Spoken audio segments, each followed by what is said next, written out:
here's Ron Bennington. Pat Cooper. Listen to them, Pat. Thank you. Thank you. That's love. That's a nice compliment. Thank you. I also want to say we have Pat here, and it's a great time to have you on the show because you've got a brand new book coming out. I got a good book coming out, Ron, and there's no disrespect to what you just said. I don't want to write a book because you have to have something better than the average person who's writing a book. If you notice lately, a lot of the younger people in my business are writing books. They haven't lived yet, and they're writing about nothing, and I don't mean that disrespectful toward them. I'm 81 years old. I got a book. And it's not a book for the money, and I swear to you, I didn't take an advance. I didn't take nothing, none of that.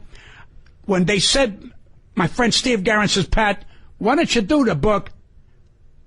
At that time, I was 80. I said, okay, what am I going to do? He put me in a studio in 30 hours just trying to remember what you want to say. And then you realize you just don't want to be funny because it's hilarious funny, not funny. And I name names, rat bastards of my own culture who fucking robbed me, who beat me down, who swore on their mother's grave that they'll give me back the money. I haven't heard from them. But you know something? That's okay. That's okay. Look at the good things.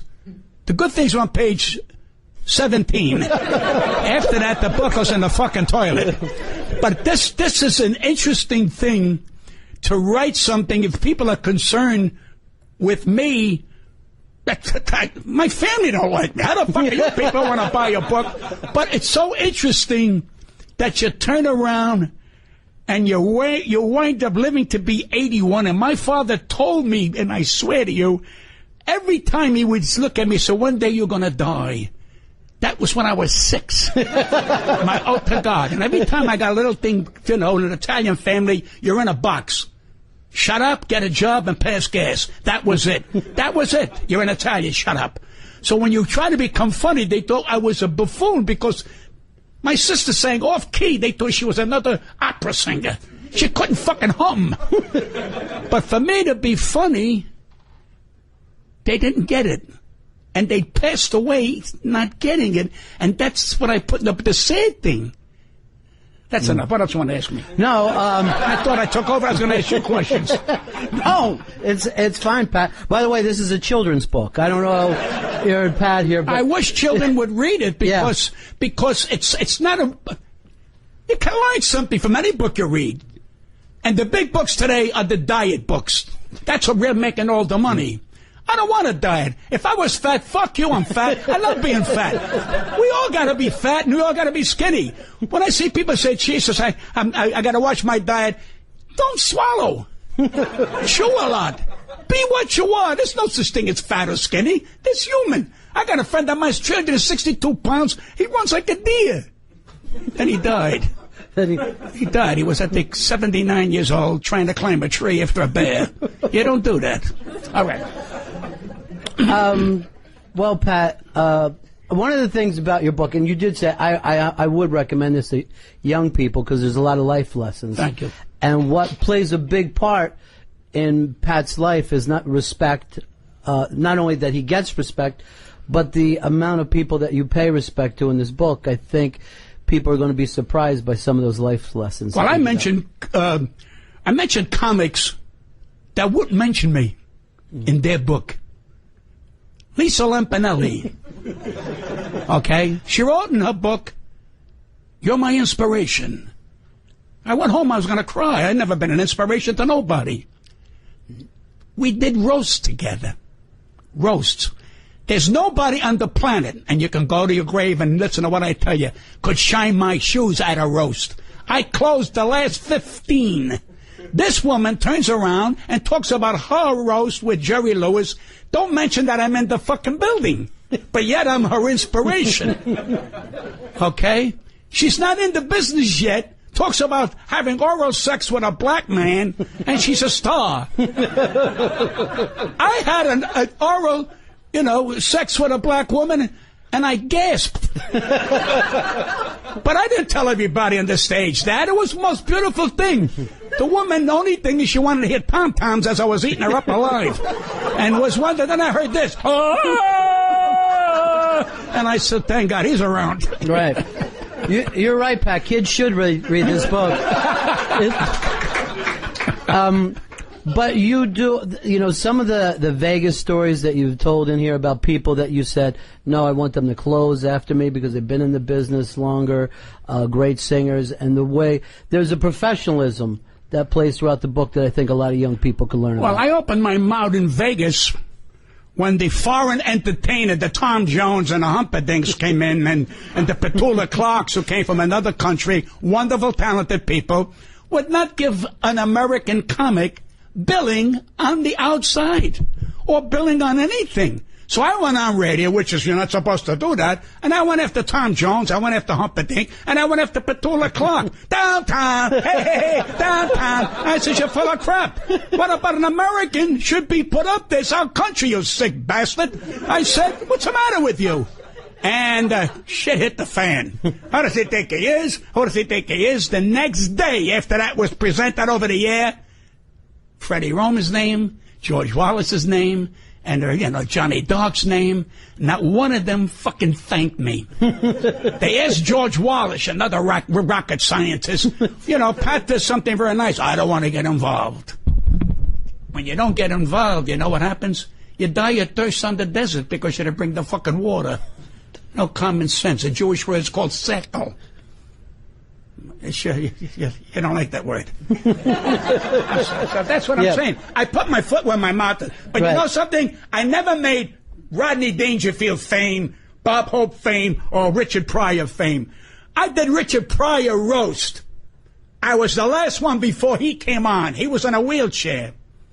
And my opening line with him was, Richard, let me ask you, when the fuck are you going to die? And the place screamed, because they know they didn't mean it. That it was humor. But they looked at me, after it was over and I was a big hit, they go, you shouldn't have said that to him. Now you tell me? Because when you got balls, and those comics who ain't got balls, they resent you. Don't resent me. I learned from the greatest comics on the planet, all of them Jewish, with a flow, with a way of working. And I'm saying, how could you not understand what I'm doing?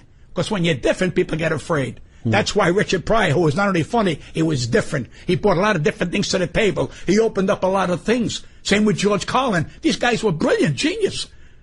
And, and it's such a good thing when the younger people picked up on it. I'm lucky because younger people don't understand me. So when the older people die, I won't be here. He won't call me no more. You think he's going to say, can we bring Pat? No, they all died. Fuck them. Well, you brought up that you did the Catskills. But you didn't even start as a comic as a young guy, right? You actually had some life before you was a comic. I was a bricklayer, and I was a funny bricklayer, but I was a terrible mechanic. I was a cab driver. I was a furrier. I had to go to work because, your father and your mother says, what did you do today? What did you accomplish? And you looked at them and said, well, you finished school, you had to go on Union Street and sell shopping bags. You bought them for a penny and you sold them for 2 cents. And you made 11 cents so you can go to the movie that Saturday. And your mother used that movie for a babysitter because you stood there from 11 o'clock till 12 o'clock till she picked you up. And it was a whole different life that we have today. You had to be on your own a lot. My father says, why don't you get your own apartment? I was 11 years old. And I'm saying that because they wanted you to become a man fast. They wanted you to become responsible. Because my father says, if I die tomorrow, you're the man. There was no like, give me a kiss. You don't like it, there's the fucking door. People say, well, that's today that's against the law. My father says to me one day, I'll never forget it, Patsy, I'm going to go to electric chair. I said, why, Dad? Because I'm going to kill you. So this is where I got my humor of the sad things. And they weren't bad parents. They weren't that bright because they come from Italy and they came 3 meals a day, get a job, and die. That was the simplicity of it all. It was, today we got the earphones for this, we got that. Hey, I got a clicker now. I click, the zipper goes up and down, up and down. So when I pay, I don't have to go for the zipper anymore. Everything is mechanical. Years ago, we lived every single minute of the day. When you dipped the bread in the sauce, you were lucky you had sauce. A lot of people today don't have nothing in the plate to dip. And we're the greatest economy in the world. We're not broke. It's all bullshit. We're not broke. Trust me. I ain't got a fucking dime. But I think one of the interesting things is you got to live a life a little bit before you went on stage. A lot of guys will start comedy at 15, 16 years old. They haven't done a lot of things.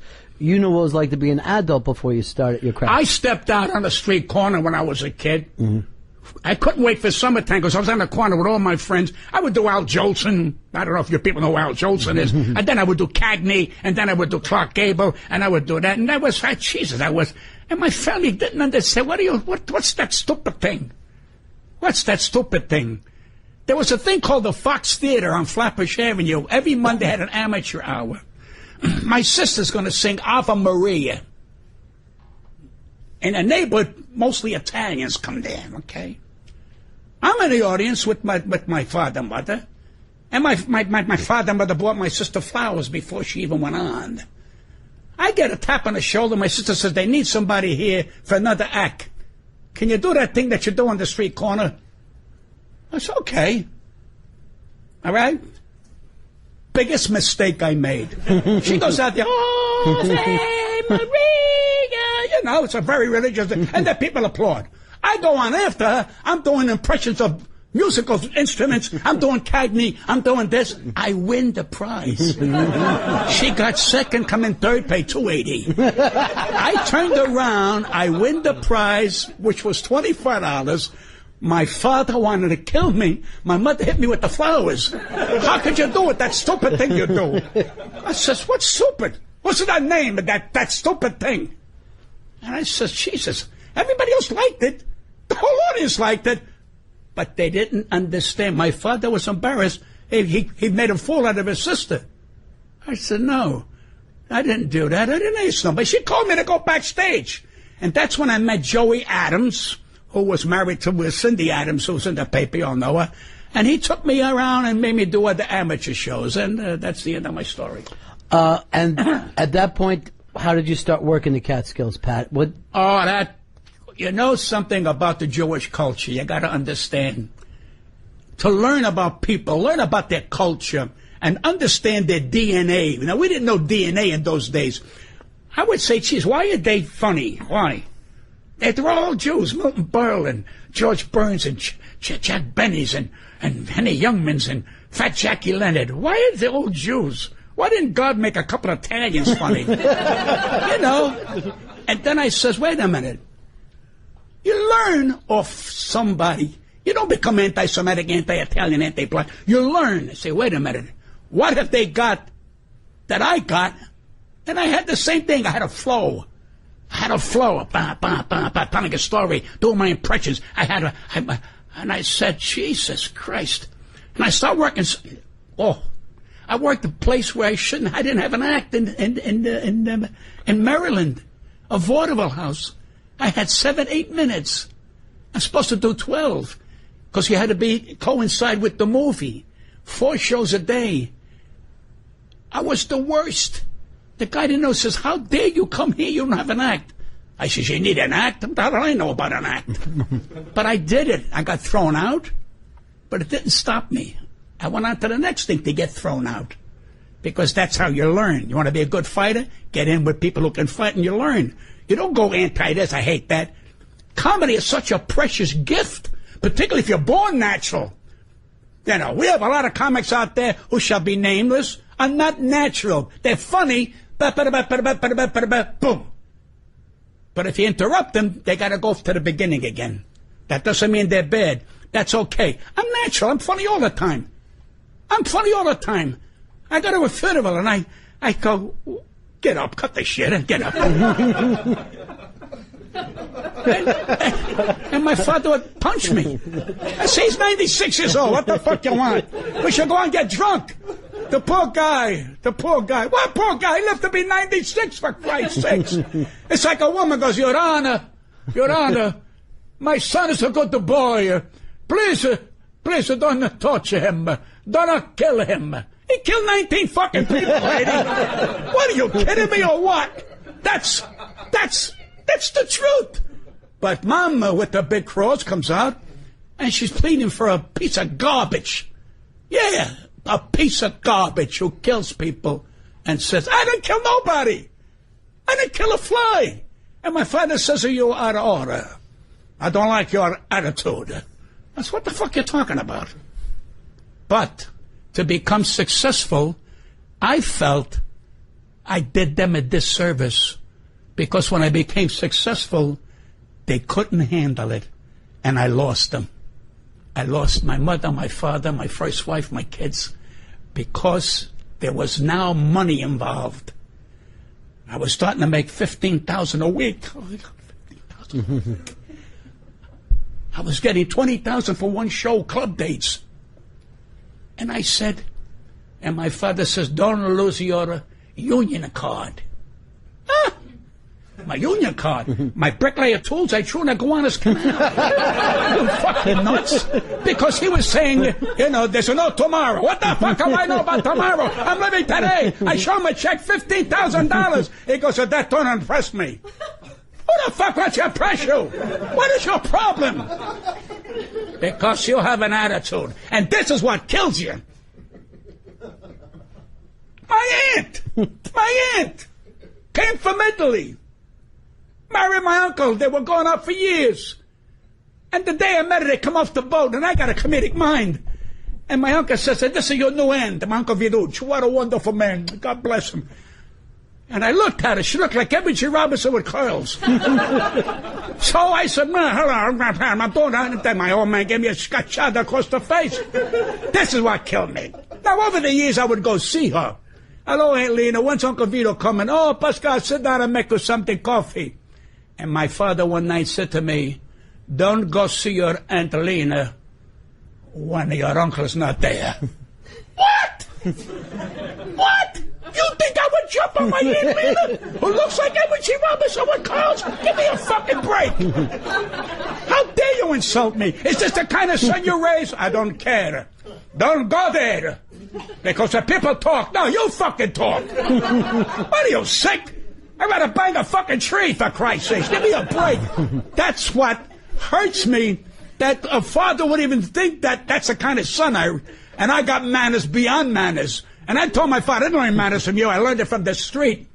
I learned it from other parents, And I said not to go see, and I never went there. Now, when I'm in a hotel, I knock on the door. When's the maid coming in? I run. I'm scared. I'm scared to go to people's house if the husband or the kids ain't there. Why should I have to live that way? I got erectile dysfunction. They're all safe. What the hell are they worried about? But you see, this is what can destroy you, and this is what can make you go to a psychiatrist. So instead of going through that crap, I said, fuck them all. They ain't going to do this to me.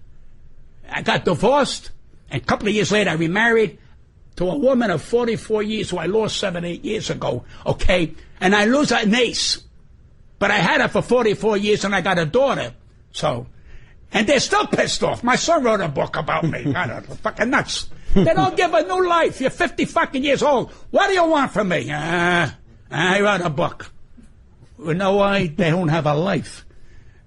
I have a life, and I ran. See, they said you deserted your family. If I deserted my family, why am I still in the corner where you can find me? Why did I support my kids for 21 years each time? Ain't enough. Because they wanted you to fucking die, because how dare he become successful and fuck up our life? We have nobody to be hateful for anymore. And I said, what a sin. What a sin. Today, men are dancing with men, women are dancing with men. Today we love our dog more than our fucking human beings. I mean, I don't know. We had a dog, he ate macaroni. And if it didn't like it, my father said, fucking die. Yeah, the dog ate what we ate. We had a dog who lived to 22 years old. We called him the Mass Morale. When the fuck he was going to die. We gave him hot peppers, every fucking thing. He never died. Then one day he disappeared. My father said he burned alive from those fucking peppers. Am I too much for this? Oh, yeah. Well, that's the... Did he say yeah? I'm kidding. That's the golden age of the Catskills. Thanks for that. I was going to get there, and I was saving that for after the commercial. You want to know how I got into Catskills? But here's what I love about the book, Pat, and I can't tell you enough about it, but the lessons that you teach about paying your dues as a comic, it's not just in the early days. It goes all the way throughout your life. I mean, even though you're playing some of the biggest places, it still can be rough times for you. When the show was over, show business for that moment was over until you got a next job. And I got lucky. One Jewish man from the Raleigh Hotel, they didn't want to buy me up in the Catskills, not because they were anti-Italian. They didn't feel I fit in. And I kept telling them, Jews understand everything. Are you fucking stupid? They got a great sense of humor. Well, I don't know. I don't take a chance. You know, I'm going to work the Concord. I was working bungalow colonies, and the Jews in the bungalow colonies understood me. So these are the same Jews who go to the Concord. The hell you done? And he gave me the first job. And I got $75 for it. I'll never forget it. And he opened the door for me, and from there, every hotel, major hotel, but I had more fun in the bungalow colonies because they were my kind of people, street people, working Jews. When I say, you know, not Concord all the time, just street people. You know, maybe some of them were selling shirts and they were in the furrier business. You know, and it was wonderful. And I kept my brains not to get crazy. Now you were the big head of the Jewish mountains. But I lived to work there, and I learned there, and I worked. I don't know where I haven't worked. I don't know. I really don't. You've worked everywhere by this point. I work with the biggest names in the business, pricks, and nice people. I'm talking pricks. I'm talking rat bastards. I'm talking who were trying to take my dignity away. I fuck you and your money. You don't take my dignity. You don't have enough money, but jealous of you because you're funny. A man called Jimmy Roselli, who I love his singing, but a prick. Okay? Not a nice man. And I tell you right now, why? We're both Italians. Why shouldn't we elevate? We work Broadway. I was on Broadway before Jackie Mason. 10 days at the Palace Theater with Jimmy Roselli. 2 Gumbaras. I was so fucking proud. We worked at Copacabana. You couldn't get in the joint. The place was, every Italian mother was there with crosses. There was crosses all over the fucking theater there. I was getting blind from the fucking glare. Everybody was making novenas that we were going to work together. Oh my God, Italiano, mamma, che bella che mamma. And he's singing, and the woman are fucking crying. I'm fucking crying. We arrived. And he said, I don't want to work with him no more. Who? Me? What are you, crazy? I don't want to work with him no more. What? Are you fucking nuts? I had a hit album, United Artists. He had a hit album. I said, we were at Carnegie Hall. 2 Italians on a fucking Monday did 2 shows on a Monday in Carnegie Hall. I says, why don't we do Pat Cooper at Carnegie Hall, Jim Rizzoli at Carnegie Hall, and make a book. We'll make an ensalada. An ensalada. I don't want him in my fucking Carnegie Hall. Well, you're fucking nuts. But he was protected by the boys. You understand? Big Al, Little Louie, scar tissue, big assholes, fucking gangsters. And what do you think he did? The gangsters that helped him told him to go fuck himself because Carlo Gambino loved him. Carlo, very skinny, nice. Don't touch it, Jimmy. You understand? Never moved his fucking lips or you never know what he was saying. Don't talk to Jimmy. And he could have been the greatest Italian singer in the fucking world. He had great stuff. Now he's in Tampa waiting for a fish to come out of the ocean. Why should Italians not stick together? Jews fight each other. I can't stand him. He's a piece of shit. I don't want to. But he works with you for 8 hours. I don't have to live with him, but I make $1,000 a week. Fuck him. Italian goes, oh yeah? Fuck you. Fuck your mother. Fuck your sister. And fuck everybody. I don't give a fuck. I'd rather starve. And we didn't eat for 3 fucking days. Meanwhile, the Jews are eating our sandwich. You also are pretty honest in the book about how many connected guys that ran some of the nightclubs. Oh, some of them. Yeah. This was the greatest about Italian gangsters. I'm in Chicago. And the boys, Patty, we're connected. Connected to who? You and us. I'm with who? You and us. Okay, I'm with you. Go to Boston, another gangster, Patty, you with us. I come to New York, I'm with them. Who the fuck am I with? So I get in trouble. So I call up the guy in New York. He said, what? I said, this guy robbed me out of my money. Well, we can't touch you. Why? He's with us. He's with you? And he fucking robbed me? You gotta shut up, lose the money, and that's it. But the proof of the pudding, they're all fucking rats. They are the scum of the earth. And we got great culture, the Italians. Fucking great culture. But that little handful, and you saw it this past week on Homebox, it's all about the Italians whacking each other out. Now we got another one from the good fellows. They're going to make a thing about that. How many fucking Italians can we kill? How many fucking Italians? What about a fucking musical? About a gangster who knows how to dance? About a gangster who's gay and just says, I'm going to shoot you with my arrow? Why the fuck don't we have that? You know why? Very simple. Because the culture don't get involved. We as Italians, 98% of shit, cut the shit. You're not going to be gangsters and kill our fucking culture, you dumb son of a bitch. John Gotti, what was his main thing? I miss my dish of macaroni. You killed 70 fucking people. You want about fucking macaroni? That's the Italian gangster.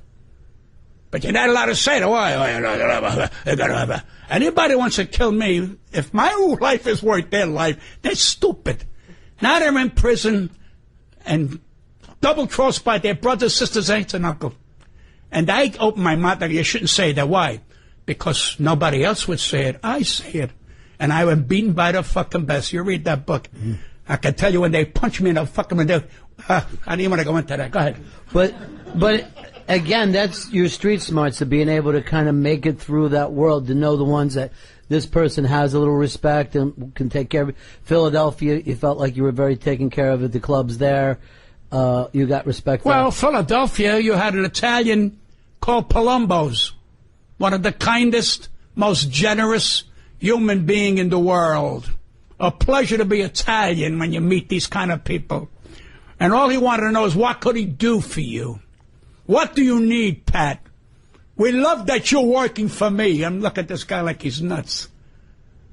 All right, we did 2 shows a night, 3 on Saturday, and 4 on Sunday if there was a wedding. It was a pleasure to do it for him. Not getting a dime more, not asking him for more. That's the kind of people that you want to work for, that treat you like a performer, and then when it's over, we have a glass of wine, and we both satisfied that we're alive, making a nice living. That's what it's all about. If you're healthy and you're broke, you're rich. But if you're rich and you're dying from cancer, you're fucking poor. So I'd rather be fucking healthy and fuck the money. Money's gonna be... Look what happened to our country, greatest country in the world. Look at this poor president, a nice guy, but he don't fucking get it. He don't fucking get it. All he's got to do is say this: you motherfuckers in Iran, start this shit, I'll eat you alive. This country would stand behind them because we got nobody with balls. The last guy with balls was Harry Truman. He dropped a bomb on the Japanese. Now they're playing baseball on our fucking team. What does that tell you about this fucking country? You think if Germany would have took over the United States, you know where we'd be? In Germany. There. Because the Life magazine many years ago wrote an article, if Hitler conquered the fucking world, the first thing in the United States, we're in Germany, not in Berlin, in the fucking mountains. But no, we're nice people. But Pat, you're not supposed to say that. That's why it hurt your career. Hurt my career? I made millions of dollars. How the fuck can you say it hurt my career? Are you fucking nuts? I learned from the biggest Jewish guy that counts money. Fuck stardom, he said. Get the money. He says, because I have clients who are bigger than you, don't have a dime. So don't worry about stardom and limousines and all that shit. If they pick you up with a truck, get in the truck and go. What's the difference between a fucking truck and a limousine? But the limousine's long, and you got to give a $20, $30 tip. In a truck, you give them a sandwich, and you're a hero. So all these, you know, like they said, people have said you're burning bridges, or you shouldn't say this. You don't have any regrets when you look back at your career at all? Or? I have regrets because I lost my 2 children. That's... And I, up until about 6, 7 months ago, well, I'm getting a relationship with my son there, with my son a few years ago. And we're in a restaurant, and he needed money for the car, so I gave him $2,000. So the waitress who knows me says to my son, where do you find these kind of fathers? Which I thought was nice, and I forgot about it. 3 days later, he's on Heraldo calling me a piece of shit. It's documented, I don't make it up. I told her out, if I ever see you on the street, you son of a bitch, I'll bite your fucking eye out. I couldn't believe that he allowed this man to say this about me. But as I'm getting old, I'm saying, they don't know any better. What the fuck is wrong with you? All you had to do is say, Dad, give me the fucking money. I said, if that's what it's about, take it. Take it. I give it to strangers. Why would I want to give it to my kids? I got 2 grandchildren I'll never see. My daughter from my first marriage. And they went on Stern. So they thought that by going on Stern, I elevated my career because they called me up. Why would a mother call me up on Howard Stern saying I owe a back rent? If I owed you a back rent, you call me home. No, because they wanted to hurt me. And my son was on Geraldo, or my daughter. I said, you want to hurt me, you dumb sons of bitches? You can't hurt me. It's too fucking late. Why do you want to hurt me? You call up Stern to tell me that I got to give you back rent? So I said, how much I owe you? And I sent to them, I said, I don't understand that. But what are you going to do? That's the sad shit you're reading in the book. But you know something? It's really sad. And there's things in there that I'm out of order. I'm not a nice man, so don't think I'm going on Bravo. It's still tough. It's still tough being 81 years old. I'm getting more work now than I can handle, and the country's going in the toilet. So I must be doing something right, either that, or I'm yelling for people who ain't got the balls to yell. I don't know what it is, but I'll take it. What's the big deal? And it's not the money. It's never been the fucking money. Because I curse money, and I got my friend Steve Garrett will tell you, I fucking hate money because I know what it's done to people. And it's sad because you got family. I mean, I give a man $60,000, $70,000 for his kid going to college. He don't talk to me no more. I said, I didn't want the money back. Yeah, you want to show me a big shot. And I walked away. $60,000. I didn't give that to my first son or my daughter. What a fucking crime that is. I should have turned around and told my son, fuck you, here's $60,000. Would have been better off. At least it's my own blood. So if he's mad at me for that, I would understand that. You know, but it's when you break it down, it's the fucking money. It's the money. And if you go down on Mulberry Street now, it ain't Mulberry Street like it used to be. It's different. It's absolutely different. It's called Gavones. A Gavone is an Italian selling you sausage, you know, with peppers. And goes all around the world selling you sausage with peppers. That's his fucking life. $6 lunch. Sausage with peppers. That's the fucking feast. Years ago, there was a feeling of Italian, of Christopher Columbus who discovered this country. You think my grandkids know? I said, what do you think of Christopher Columbus? Is that a trio? Is he a rap singer? So you back off. Because I don't expect my grandkids from my second marriage to know. They're not even Italian. They don't know fucking Italian. They don't want to be Italian. Not that they say, I don't want to be Italian. They got more important things to do. They're 15 and 14. They're getting ready to get laid. And I'm going to tell you something when I swear to Christ. My son-in-law says, you know, none of us eat anything with a head. That's what? Give me that again. I should never have luck. He said, I took him out to a restaurant, a big fancy restaurant. I'm always taking him out, which is great. I said, you're going to have a nice steak. No, we don't eat anything with a head. Cow has a head, a chicken has a head. And how the fuck you living? He said, my girls don't eat anything with a head. What are they going to eat when they're 18? And he says, what do you mean by that? I says, you want me to tell you? You had your cock straightened out so you don't want no more kids. You know why? Because you don't want to buy prophylactics, you cheap bastard. So cut the shit. Get down to realism, because he comes from Colorado. He's a Jew, Italian, or he don't know what the fuck he is, but he don't eat anything with a fucking head. I said, let me get you in the fucking desert. I said, you'll suck on a cow's ass, I said. What, are you kidding me? They're not realists. What are you fucking hungry, mug, but I don't want to eat that. My father said, you don't want to eat that? Get the fuck out of here. Go get your own house. Who the fuck are you? I work hard. We never had appetizers. We're going to have an appetizer. We went right for the fucking juggler. Give me the macaroni. I didn't say, Dad, we're having salad or clams first. Fuck you. This is the macaroni. What are you fucking nuts? I said, okay. No, I can't spell appetizer.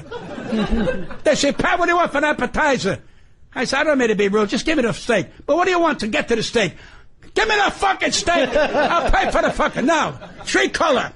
You want tree color? $15. I said, give me 2 colors for $5. That's how crazy I am. He had his dick straightened so he wouldn't have any more kids. That's the truth.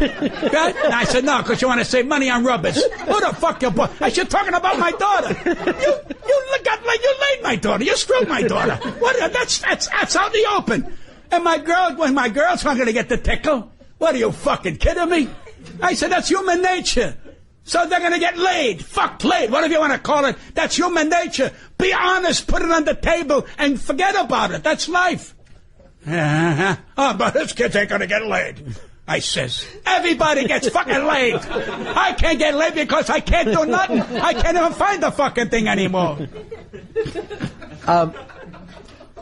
Pat, as you're really making it in show business, a hot comic, the show to do was The Tonight Show with Johnny Carson. Johnny Carson was the best of The Tonight. There was nobody better. But I go back when Steve Allen was the best. I go back when Jack Parr was the best. And Johnny came along and became the greatest. But a bigger prick you'll never find in your life. I was at the Gillies, and I was living on West End Avenue with my second wife. I'm in the bedroom, and I'm hearing brrrr. Johnny Carson's in the next urinal peeing on my fucking leg. And I says, hey, what the fuck you peeing on my leg? He said, Johnny Carson. I don't give a fuck if you're Kit Carson. You don't fucking pee on my leg, you son of a bitch. Who the fuck are you? Now I gotta run home, take my pants off, because I live on Western Avenue. Meanwhile, Julie walks in, Pat, what's the matter? This rat bastard's peeing on my fucking leg. You call Johnny Carson a rat bastard? He's a cocksucker. How do you like that? Nobody pees on my fucking leg. Now I gotta go home and take his pee off my fucking leg on my stocking. And he goes, I'm Johnny Carson. I'm fucking Ed McMahon. He's Johnny Carson. Fuck you and him. But he remembered. 4 years later, I'm doing a game show in California, and they're missing a guest on the Carson show who started to move to California. They said, we got Pat Cooper here. No fucking way. I said, he ain't going to have me. He goes, why, Pat? I thought he liked it. He peed on my fucking leg, and he knows I'll never say, are you the guy that peed on my fucking leg? And I never, and a prick you'll never find, because those who know him and the write-ups about him, nobody had anything to say about him being a nice human being. It was great on that show, but what good is if you're only great an hour a night for 5 nights and you're a prick? And he married all his wives at the same name, because he couldn't remember the first, the second, or third. So they say you should say that about him. We call presidents pricks and cocksuckers. And we can't call Johnny Carson. Fuck him. And I'm telling you now, fuck him again. You don't do this to people. And I never did that. I never showed disrespect to people. I make mistakes. I say, I'm sorry. I apologize. I didn't mean to do that. But all of a sudden, he's Johnny Carson. He can shit on me next. Oh, excuse me. I see how it works. Yeah, but Pat, you should have said that. It's hurting your career. I raised my price 1,000. You dumb fuck. Why? Johnny Carson pissed on my leg. He refused to piss on his leg. So you never got to play The Tonight Show again? I played it once, many years ago, when Johnny Carson just came out. And I was not good. I was not good. I was great on Jackie Gleason, Ed Sullivan, but when I did a show, they were nice to me. And a couple of years went by, and they didn't introduce me anymore because I was not good, and I didn't expect to go on. Then when he pees on my leg, I thought maybe he remembered how bad I was. I was not good. I never sat down to talk to Johnny Carson. They said, well, if he calls you, you know what that means. You're going to be He wasn't going to call me anyway. And but this is how our life. I mean, Seinfeld and all of them, God bless them, they were called by Johnny to help them. Great. They said, well, it didn't help me. It didn't hurt me. I'm still here. I'm still making fucking money that I don't want to make. I want to retire. I just got a job for $40,000 begging me not to retire. First they offered me 30. I said, I'm retiring. Would you not retire? We'll give you 40. I said, I'll retire. You'll give me 50. It's so stupid. It's so stupid. I could give that to my kids. I could give you, what's the sense? And I still yell and scream. Because if I talk low, like my wife says, don't talk low because I think you're dying. Because I never talk low. Where's the macaroni? Because that's what my family did. We yelled, don't forget to come up at 6 o'clock. We all yelled. My mother became the landlord that she hated. She became the landlord that she hated. That really broke my heart. I said, Ma, you got to give him steam heat. You put in the thermostat where you live in the basement of your 4-story building, It's not going to the top. Hey, you want me to buy more gas? Ma, are you fucking crazy? Don't do this to these people. We got babies here. Talk to a fucking wall. She died leaving $1.4 million. My father died leaving $380,000. And my sister calls me up. Daddy died. And, our lawyer said you can't get nothing, even though there's no will. I says, you know something? He never gave me anything when I was alive. Why would I ask him for money now? Is that what it's breaking down to? And my sisters put in the obituary, Michael Computer left 3 daughters. So I said, I see. A few years later, my sister calls me, and I said, excuse me, you have the wrong man here. Why aren't you my brother? I says, no. Your father left 3 daughters. How the fuck can I be your brother? Now, isn't that sad that you have to go through that? This is going to be great in a movie. Really. That's going to be the only good part in the fucking movie. Well, you do say a lot of the things that you yell about come from sadness, and you are a sensitive guy. I mean, even the way that you look at art and music, I mean, you sensitivity is a curse sometimes. Yeah.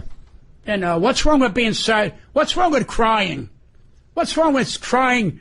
My wife died. I couldn't drop a tear because I was happy she died. She was suffering for 1.5 months, 2 months, 3 months. I said, I don't fuck, let her die already. I didn't cry when my mother died. I didn't cry when my father. I didn't go to their funeral. How the fuck can you go to a funeral? They didn't see him in 40 years, you fucking hypocrite. I didn't go. I wouldn't go. They said, well, I'm still your mother. Oh, really? Let me tell you a story about my mother. I'm on the street, and I'm crying. I was about 12 years old. And a woman next door, Pascal, what's the matter you cry? And so my mother wants to put my head in the oven. Well, that means that she loves you. Let her put your fucking head in the oven, and let her fucking love you. And I got a beating for saying fuck. The woman said to me, he said fuck. I said, I didn't say fuck, I said fuck. So there's something wrong with Pat. It's a mental fucking case. Why did they say I'm a genius and let it feel better? But I'm off the fucker. I'm a retard. He's a retard. My doctor, he said, Dr. Rini, God bless him, he said to the doctor, put it at the cup on the head. There's something not good in there. All right? But he did something very smart, my father. 11 years old, I get an appendectomy attack, and they rush me to the hospital. This is the only time I remember my father with emotion. He says to the Dr. Rini, you see this? Doctor, don't make the scar no bigger than this. Because in those days, they made the scar from your tits down to your ass. He says, because my son one day going to have a sex. And when they take the pants down and they see the fucking crater, they're going to turn the girl off. So please, don't leave something that they can see. If I took my shorts off now, you can't find the scar. And I said, Jesus, my father loves me.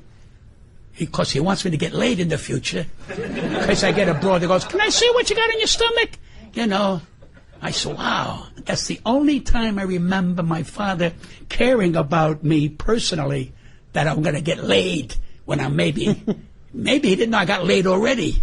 That's another story I'll tell you about. But you try to, you're not perfect. Nobody's perfect. You try to do the best you can. And one thing I like about me, I don't stop talking. That's a gift. And I always got something to say. Would you like what I say? No, that's okay. But so, well, at least he's interesting. The fuck more can I say? How long we got more with this thing? I'm getting tired. I'm kidding. Well, one of the stories I do want you to tell, Pat, is it goes back to money again. And it kind of got settled at the Republican National Convention. By the book. And the book, of course, is How Dare You Say How Dare Me, but all your stories... You're talking about the guy that I stepped on his guitar? Yeah, the guy who you stepped on his guitar. Well, I can't put his name in the book, but I'm going to tell him who it is. Sure. Is that all right? Sure, help yourself. A dear friend of mine called... Wonderful, talented man. And a degenerate gambler. But that's his problem. That was his problem. He asked me for a loan of $1,500. I said, when do you need it? He says, I'll come over. I was working at Palumbo's. He said, I'll come over and pick it up. I said, I've been trouble with the Internal Revenue. I gave $1,500 cash. And I forgot about it 6 months, 8 months. And I said, well, fuck it, don't mean nothing. He's a friend. But it irked me that he don't call me no more. So I pick up the phone. I says, no disrespect. Are you mad because I gave you $1,500? I mean, forget about it. Hey, don't break my balls now for your lousy fucking $1,500. Now my $1,500's lousy? I says, what do you, come on, fuck you, and he hangs up. And I forgot about it. A few months later, in the Syracuse area, someplace, I don't know, there's a Democratic Party, and the next day there's a Republican Party. I was hired to do the Republican Party. My friend Don Bruno, God bless him, who's no longer with us, he owned a place called the Three Rivers Inn I worked for. He said, Pat, come on, I'll pick you up at the airport. And he said, oh, by the way, he's working the Democratic thing tonight. Come on, we'll go over and say hello. Hello? Hello? So I go and I'm in the fucking... I'm in the audience, and it's going, wait, Marie. Then it's going, who's sorry now? Who? And I get up, who's sorry now, you rat bastard? Who the fuck is sorry now? And the people, the Democratic people are going, who the fuck is that? Don't tell me the fucking guy owes me $1,500. I'll tell you fucking sorry, you rat bastard. I go on there, he drops the guitar, he starts to run, I step on his fucking guitar, he's running. I'm coming after him, and unbeknownst to me, he picks up a whiskey and throws it down, runs and collapses. My friend Don Bruno grabs me. Patty, we're in trouble now. What trouble? What if he dies? Fuck him, I'll die my $1,500. And I go, what? They rush him to the hospital.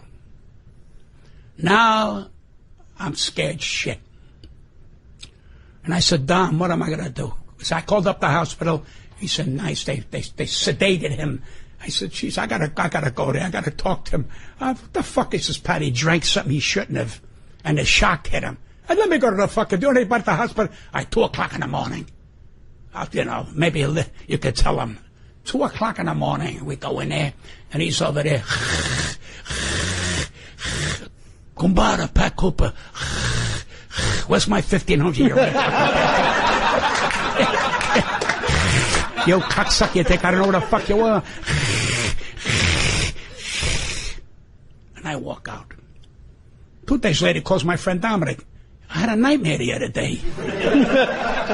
Said I could have sworn Pat Cooper was in the room telling me he wanted that 1,500. I said, did you tell him it was me? Said, Pat, I don't want to say nothing. And I forget about it. 3 months later, I get a call from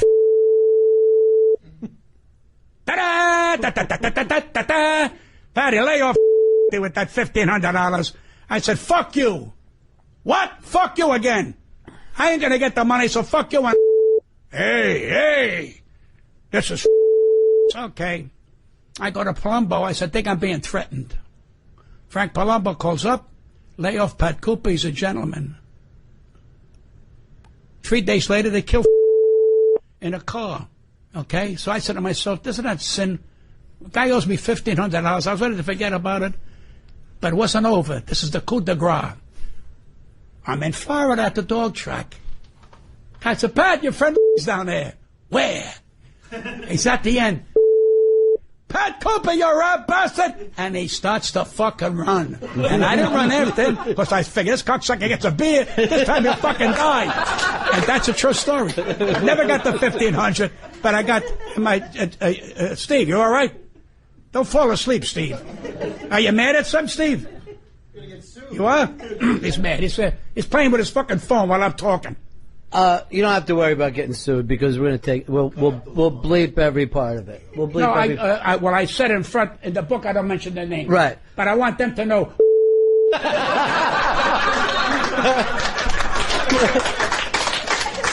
All right. Now, if you're gonna go out there and say he said, I don't know what you're talking about. Right. No, the reason I said I wanted them to hear. Right.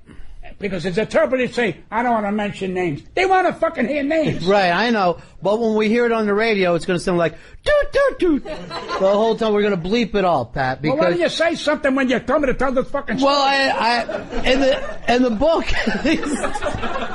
What do I know? Why don't you fucking tell me? Are you guys going to squeal on me? Go ahead. I'm going to run in the other room and drink a whiskey real fast. I know, see, I love you, man, and I hope you understand.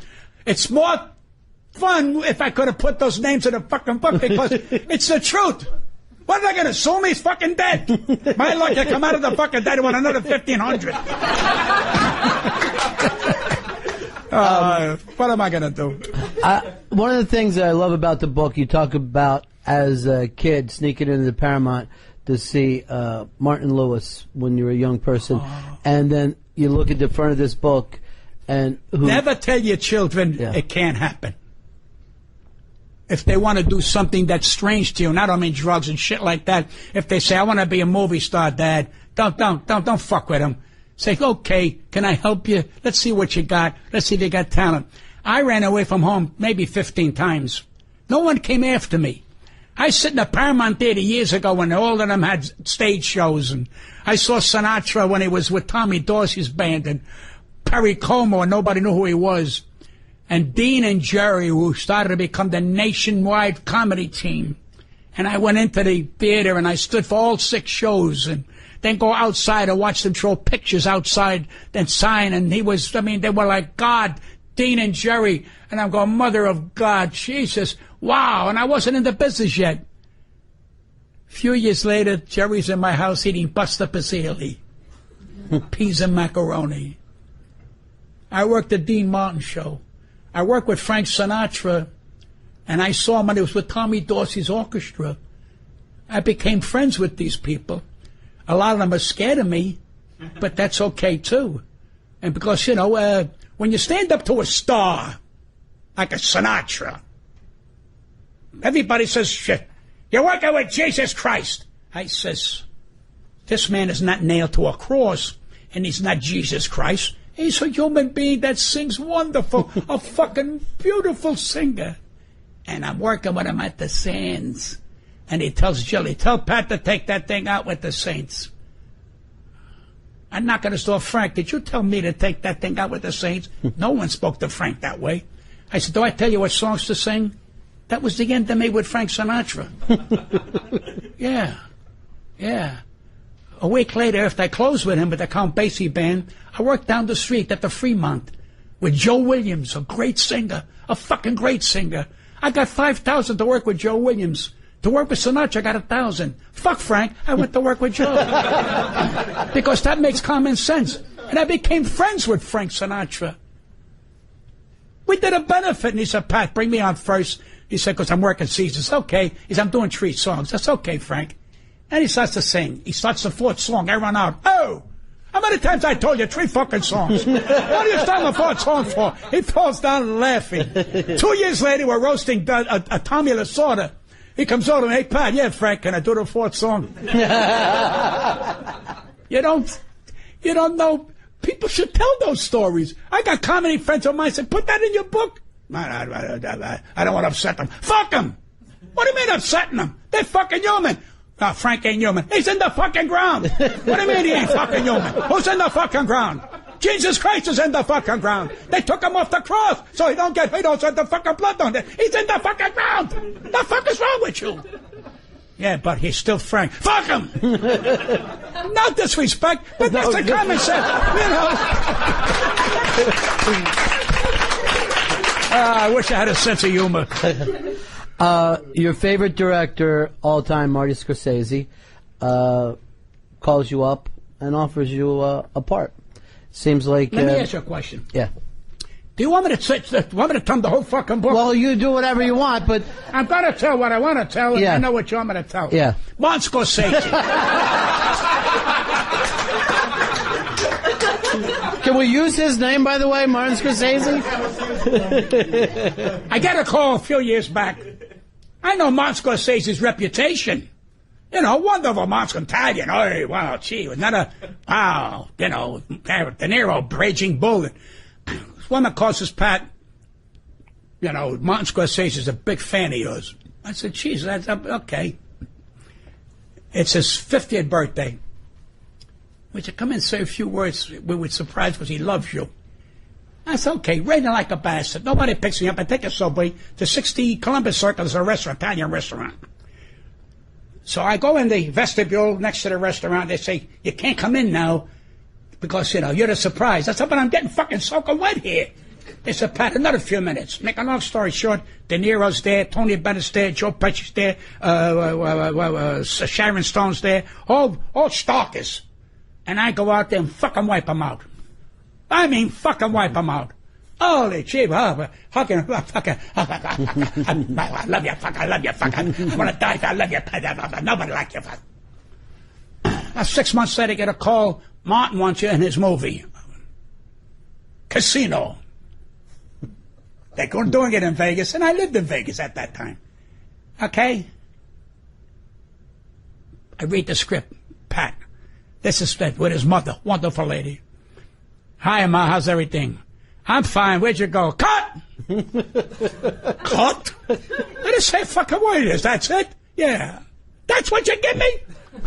This is what you give me? I don't want to do it. What? I don't want to do it. What are you throwing me, a fucking bone? I'm a named performer. Let me read for a part that I get my balls into. I said, so my wife goes, you're turning down Scorsese? Yeah. What the fuck, you kidding me? What does he give me? Give me something with balls. Get me rubbed out, something. Let me take a beating. Let me be on the street for a fucking minute. Hello, cut. I said, fuck him and his movie. And my wife kept saying, but it's Scorsese. I'll walk out on Jesus Christ. This is wrong. The fuck, you kidding me? My dignity. What happened to my fucking character? Fuck him and his movie. Then I wound up analyze this and analyze that. I do a roast before I did these two movies. No, I did the movies already. And we were roasting Jerry Lewis, and Martin's behind me. And I go, Martin Scorsese, a fucking giant. This is what he wanted me to do, Casino. Hello, Ma, how's everything? I'm fine. Cut! I said, it would have wound up on the floor anyway. They're full of shit. But it's Marcus, my wife kept saying, but it's Martin Scorsese. The only reason she stopped when I did a movie, 2 movies with De Niro. And she goes, geez, you got this movie without Scorsese? Yeah. Yeah. I'm gonna fucking die, but he ain't gonna stay, throw me a fucking bone. I said, let me read for a part. There was a part what Don Rickles did. And I love Don Rickles, one of the great comics of all time. But Don in that movie was terrible. That's the part I wanted. He played the manager of a fuck. You know, Don kept thinking, there's an Eskimo there and a cocksucker there. You don't do that in a fucking pig. I have balls. You saw me and analyzed this. I mean, just the scene with De Niro at the table. I mean, everybody go, I didn't know you could do that. Why the fuck did you ask? The book is How Dare You Say How Dare Me, right. The great Pat Cooper, and I got to go pay a couple editors overtime to clip some of this stuff, but we're all going to remember the time we sat in the room. If I didn't have respect for you, I wouldn't mention...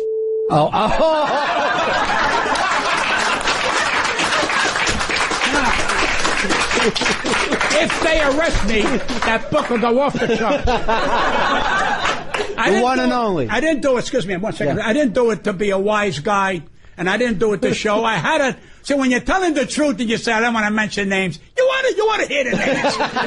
When I mention Sinatra, if I mention somebody, you go, holy shit, John Gotti, yeah. I did his wedding, his fucking wedding. I never got paid. Connie Francis never got paid. Johnny Black never got paid. He said, Pat, don't worry, I'll pay you Tuesday. So I go to the restaurant. He picked up my check, I had a salami sandwich. Where's the fucking 10 grand? Never got paid. But you're not supposed to say the word. He'll get mad. He's in the fucking grave. What's the son gonna beat me up? Are you fucking nuts?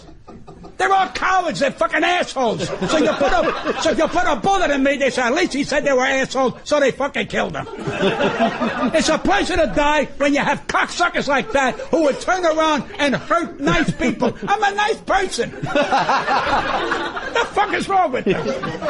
The one and only Pat Cooper. Let him hear it. Pat.